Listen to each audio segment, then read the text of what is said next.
been thinking a lot lately about the ways I've played it safe in my life, and not just in the big obvious ways, but in everyday things as well. The ways I make myself agreeable, accessible, pleasant, even when I don't actually like being any of those things at times. And weirdly enough, there was this moment going to work and I ride the train.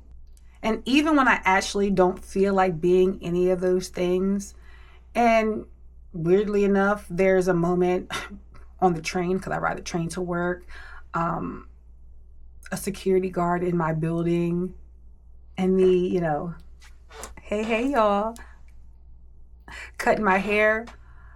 All of these things are kind of connected in my mind. So the other morning, I'm getting on the train. It's so early in the morning. I'm tired because I don't want to be getting on the train so early in the morning. And I'm struggling with my bag and trying to get situated. I got a roller bag. I'm not carrying no book bag on my back. All this laptops and this and all the things I need for the day. So I got a roller little book bag and I'm struggling with it. And there's this older Black gentleman sitting nearby and he says, "Good morning." Now, mind you, I'm struggling. So I'm trying to get myself together. Okay, so, and I heard him, right? Like at the end of the day, I heard the guy, but I'm focused on my stuff, not trying to drop anything, trying to settle in.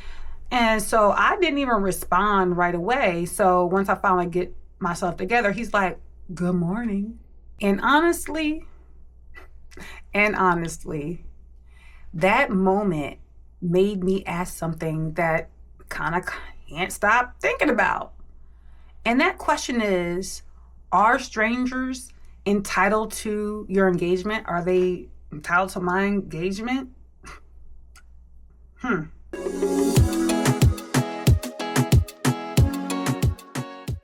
Hey y'all, welcome. And if you're new here, this channel is just really a space for honest conversation, random thoughts, reflections, and life observations, and all the things.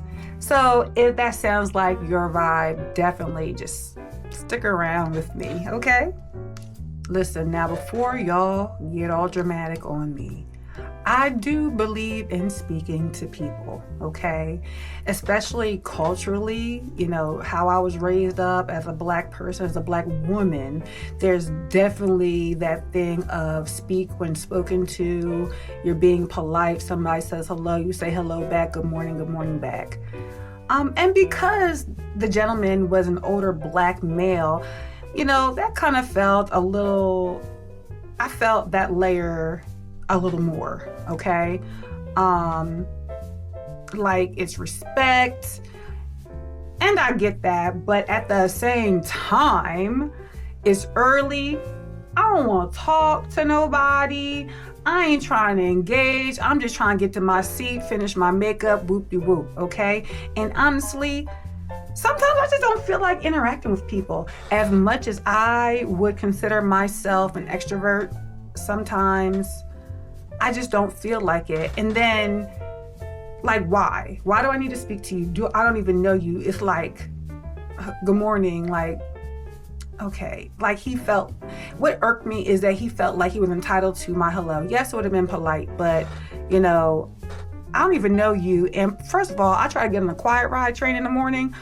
If you don't have headphones on, why are you playing your stuff out loud? Why are you talking on the phone? Don't you know that I don't want to say hello to you because I already think you're not a rule follower and you disturbing my quiet morning. Go ahead.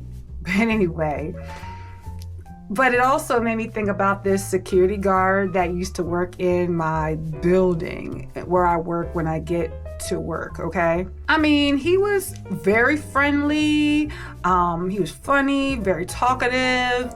And, we'd have real conversations all the time and actual engaging conversations, and honestly I did enjoy them, but here's that thing again. Like, honestly, I didn't even feel like talking that much to him. Because, I mean, I know him. I didn't even know his name, to be honest, until my office mate was like, such and such.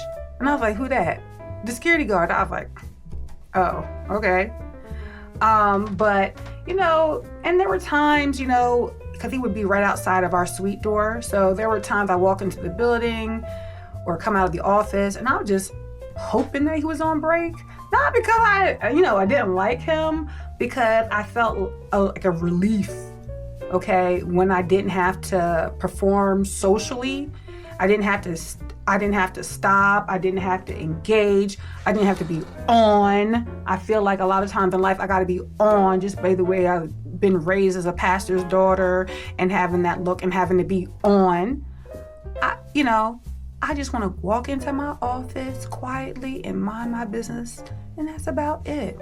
And, you know, that realization, you know, it shook me a little, not too much, but because I started noticing how often I do things out of obligation instead of desire. Even like the smallest things, like feeling the pressure to engage with people, to be pleasant, to make other people feel comfortable. And I think for a long time, that's what being nice meant to me, even when I didn't have the energy for it. Because there is a difference of being nice and being kind. You know, although I'm here being nice, I'm not being nice to myself and just trying to keep it strictly business or trying to be likable and pleasant. Again, making people feel comfortable when I just don't even feel like engaging. Like, even when I'm walking to work, from when I get off the train, that I walk from the train to the office, I got my headphones in. I don't feel like engaging in the morning. So when I see coworkers in the distance, I walk a little bit slower so that, you know, we don't intersect. Some folks just walk up on me and want to talk, and I always have my earbud in. They'll be like, you on the phone or something? I'll just be like, yeah. And I'm just listening to a podcast. I don't want to talk to you, not before I've even entered the office. Like, unless you're like, we real cool or we real friends outside of work or something like that. I don't want to see not a nary coworker. I don't want to see you before I get to the office. I will intentionally walk slow, like if I see you in the distance. And I think that I had some type of trauma behind that. Like, you see people outside of work or on the train in the morning, you try to talk to them and then they ignore you. Or this one girl, I said hi to her. I saw her on the train. I said, hey girl, when I was like new in my career. Hey girl. And, you know, from then on, she acted like she didn't know me and I'm on the train. But when I got to work, I didn't know her either, because I could see it. So I don't want to engage with somebody where I come off like that. And so I just avoid them rather than giving them the ill, why are you talking to me? And so if you do catch up with me and I have my earbud in, they're like, you on the phone or something? I'll be like, yeah, I ain't on no phone. I know I'm just giving out all my tea, but that is really what it is, okay? So, you know, being nice and, you know, when you don't have the energy for it is not always the best thing, but we straddle the fence. And, you know, strangely enough, you know, cutting my hair, y'all see this? I like it's cute. Okay. My hair, cutting my hair connects to this too, you know? So, of course, recently I cut my hair, okay? Again, I'm loving it. And honestly, this cut felt bigger than hair. That back in the hair fullness was so real, but over the years it's gotten thinner because of age. Heat damaged my hair, and eating habits have changed, whereby hair sheds, and that happens over time. So I think the big chop was appropriate, and I'm so loving it. I actually took the day off of work for it. And part of the reason was because my mom, it was her birthday, her heavenly birthday. So her birthday came around, and instead of just sitting in a grief or a routine, I just wanted to do a little something for myself, something intentional, something freeing. And, let me be honest about something too.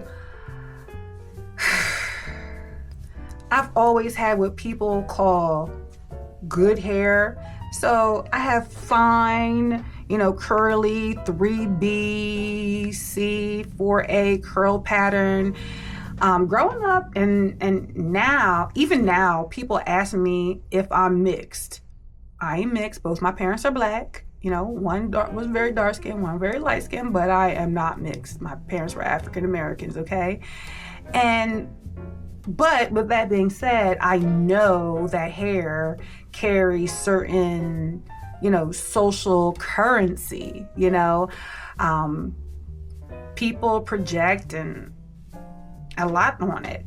Sometimes in admiration, sometimes in fascination, and sometimes it's envy.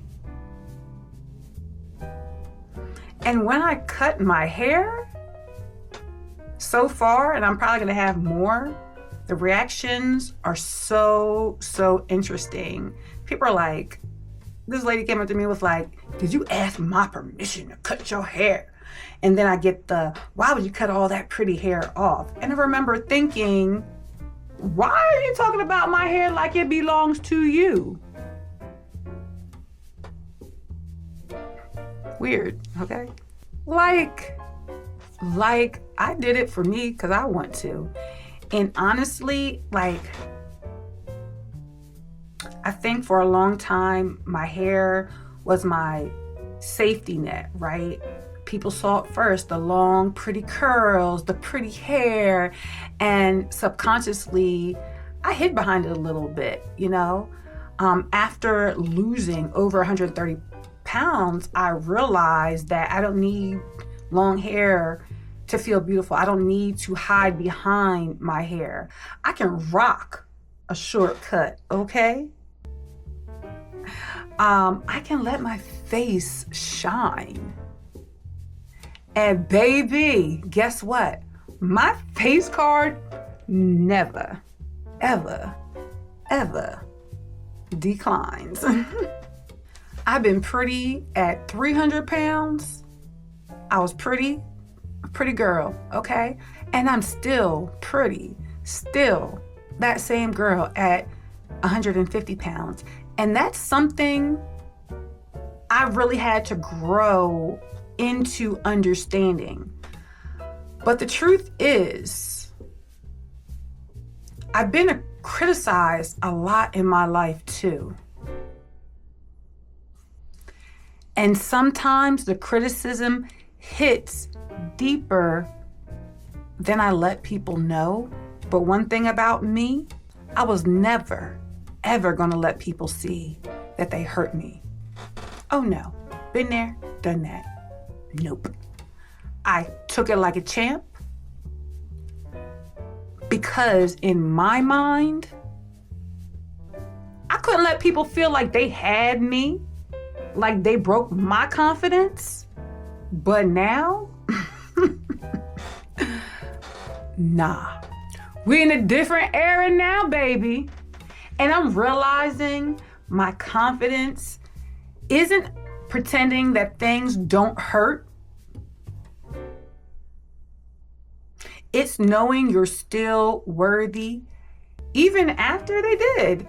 And maybe this haircut wasn't just about my hair. Maybe it was me finally stepping out from behind things I used to use for safety. And I think that's where all these thoughts are connecting for me lately. The train interaction, the people pleasing, social obligations, the hair. It's all making me realize how much of my life has been shaped around comfort, expectations, and keeping things smooth. Keeping things acceptable, keeping myself manageable. And now I'm in this space where I'm asking, what happened? What would happen if I stopped performing so much? What if I honored what I actually feel? Not in a rude way, because I don't want to be rude. I'm not a rude girl. Not in a selfish way. I should be a little bit more selfish. Not in a bad way too. But in an honest way. Because the truth is, I don't fully know what confidence looks like for me yet, you know? I don't think I'm at the final version of this journey or of that journey. But I do think is that posting videos, speaking more honestly, changing my hair, questioning old patterns. Is it a movement for me? I think it's a movement. I don't think I moved. I just maintained. So maybe this season of my life isn't about becoming a completely different person.